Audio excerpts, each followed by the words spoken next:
नमस्कार, मैं संजय सनम यूट्यूब के सभी व्यूवर्स का हृदय से अभिवादन करता हूं। व्यूवर्स, आज एक देवी मंदिर के स्थान के बारे में आपको जानकारी दे रहा हूं, जो कि हमारे एक स्थानीय दैनिक पत्र में आलेख से मुझे मिली है और मुझे लगा है कि शायद ये उपयोगी हो सकती है। इसलिए विशेष रूप से जो लोग मध्य प्रदेश रहते हैं, भोपाल, इंदौर आसपास रहते हैं, उनके लिए तो ये विशेष उपयोगी बन सकती है। कंकाली देवी का मंदिर, जहाँ पर ये कहा जाता है कि आप जब वहाँ मंदिर में दर्शन के लिए आते हैं तो वहाँ पर आपके शारीरिक रोगों के निदान की मनोकामनाएं आपकी पूर्ण होती है। और इतना ही नहीं, मंदिर के महंत विशेष झाड़ फूंक की प्रक्रिया भी करते हैं, जिससे जो दूसरी समस्याएं होती है उसका भी समाधान हो जाता है। ये मंदिर कोई बहुत दूर नहीं है, भोपाल के पास में ही है। भोपाल से 20 किलोमीटर दूर के आसपास है और मैं आपको इसका पूरा विवरण बता रहा हूँ, जो कि आलेख में मुझे प्राप्त हुआ है। देखिए, भगवती हम सब की आराध्य देवी है। हम सब माँ भगवती को प्रणाम करते हैं और भगवती की शक्ति या भगवती की कृपा जब मिलती है तो फिर कोई समस्या ऐसी नहीं रहती कि जिसका समाधान नहीं होता। भोपाल से 20 किलोमीटर की दूरी पर एक गांव बिलखिरिया और इस गांव से 3 किलोमीटर की दूरी पर स्थित है एक अन्य गांव गोदावल। याद रखिएगा, गोदावल गांव, जो कि भोपाल से 20 किलोमीटर की दूरी पर बिलखरिया और यहां से 3 किलोमीटर की दूरी पर गोदावल, ये गांव कंकाली देवी के मंदिर के कारण दूर दूर तक प्रसिद्ध है।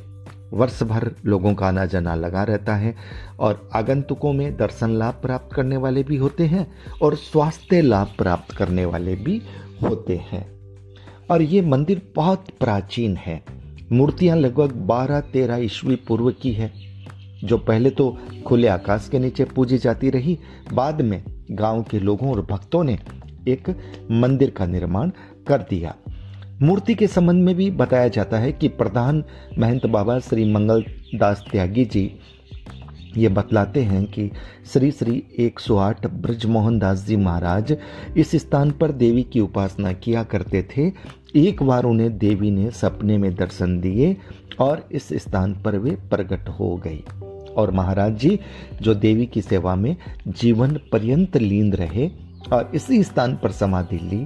और देवी जी की मूर्ति के सामने ही कुछ ही दूरी पर श्री श्री 108 ब्रजमोहन दास जी की भी मूर्ति स्थित है। अब चूंकि इस मंदिर का नाम वैसे तो कंकाली देवी के नाम से प्रसिद्ध है, काले पत्थर पर निर्मित यह मूर्ति 3 फुट चौड़ी 5 फुट ऊंची है। देवी जी की 20 भुजाएं हैं और इनके चरणों में एक मानव शरीर बना हुआ है। निकटी सिंह बैठा हुआ दिखलाई देता है। नाभि पर एक बिच्छू बना हुआ है। प्रधान महंत जी के अनुसार ये मूर्ति देवी कंकाली की है और इनके चरणों में शिव जी शवासन मुद्रा में दर्शाए गए हैं। लेकिन प्रतिमा विज्ञान के कथनों पर जाएं तो विज्ञान के अंतर्गत मूर्ति में विद्यमान लक्षणों के आधार पर मूर्ति की पहचान होती है और कंकाली देवी की मूर्ति के संबंध में प्रोफेसर डॉक्टर श्रीमती मंजू श्री राव का उल्लेख यह बताता है कि यह मूर्ति चामुंडा की है और मूर्ति के निचले भाग में कथित शिवजी की शवासन मुद्रा नहीं है, बल्कि ये एक शव ही है। अपराजित पृच्छ नामक ग्रंथ में शव पर आसीन देवी को चामुंडा कहा गया है और इस मूर्ति की नाभि पर बिच्छू का बना होना भी चामुंडा की मूर्ति का ही प्रमाण है। इस मूर्ति के साथ आप ये देखिए कि इसमें ब्रह्मा विष्णु महेश की मूर्तियां भी यहाँ पर है और भोले शंकर माता की मूर्ति प्रतिमाएं भी स्थित है। बाली सुग्री कथा कहती हुई बाली सुग्रीव संग्राम, बाली वध की मूर्तियां भी यहाँ स्थित है।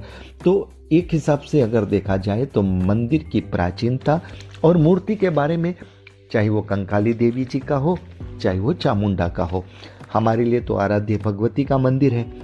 इसलिए अगर भगवती के रूप में भी अगर हम पूजा करते हैं, आराधना करते हैं, तो अपनी अपनी श्रद्धा, अपनी अपनी भावना के अनुसार है। प्राचीनता आध्यात्मिक पक्ष कहता है कंकाली देवी जो 20 भुजाओं वाली है, और जो विज्ञान का पक्ष है, प्रतिमा विज्ञान का पक्ष है, वो ये कह रहा है कि ये चामुंडा की मूर्ति है।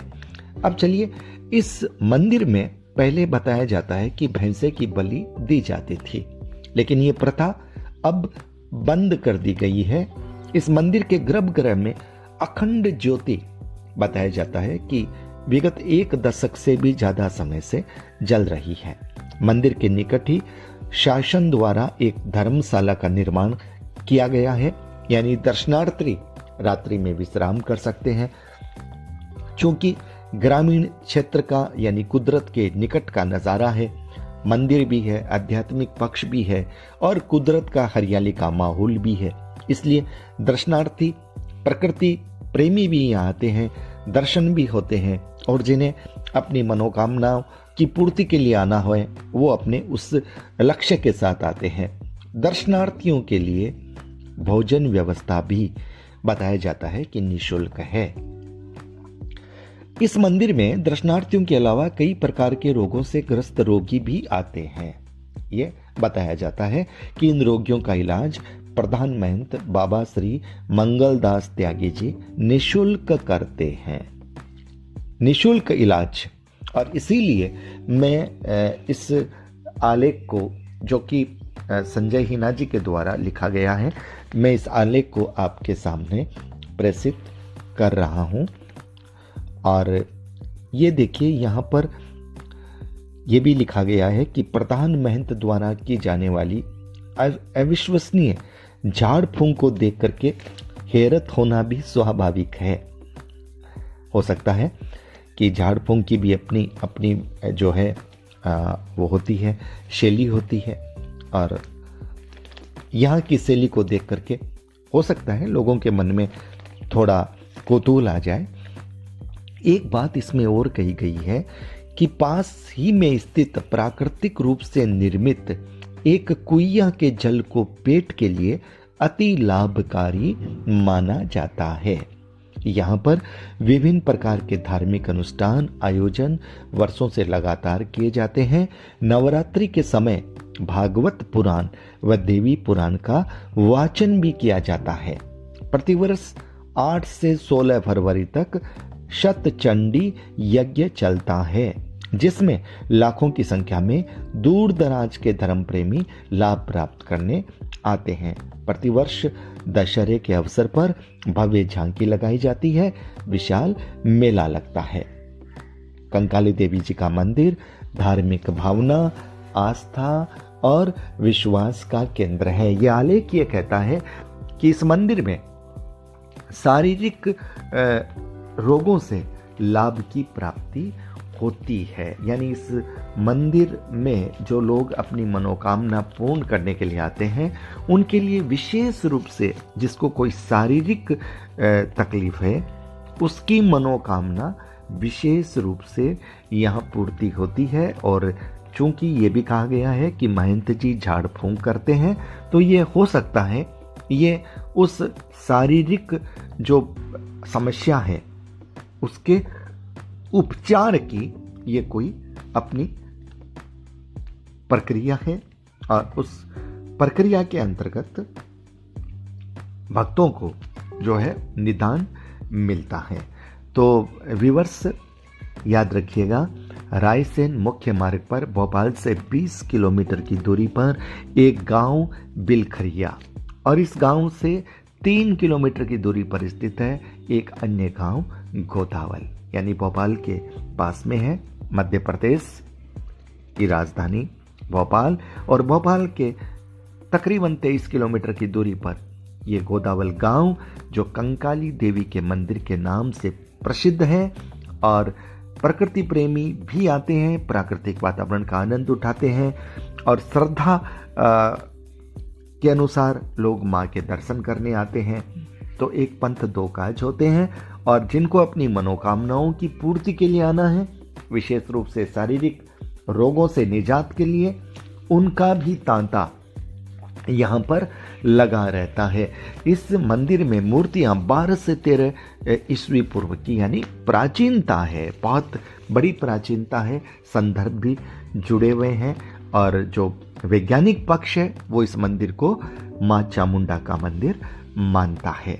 तो हमने कोलकाता से प्रकाशित सन्मार्ग में ये आलेख था, और लेखक हैं उर्वशी संजय हिना संजय हिना जी का ये आलेख है, और हमने आपके लिए ये प्रस्तुत किया है इसलिए क्योंकि हो सकता है मध्य प्रदेश के लोगों को भी इसकी जानकारी न हो, और ज़रूरी नहीं है कि आप अपनी किसी मनोकामना के लिए ही जाएं।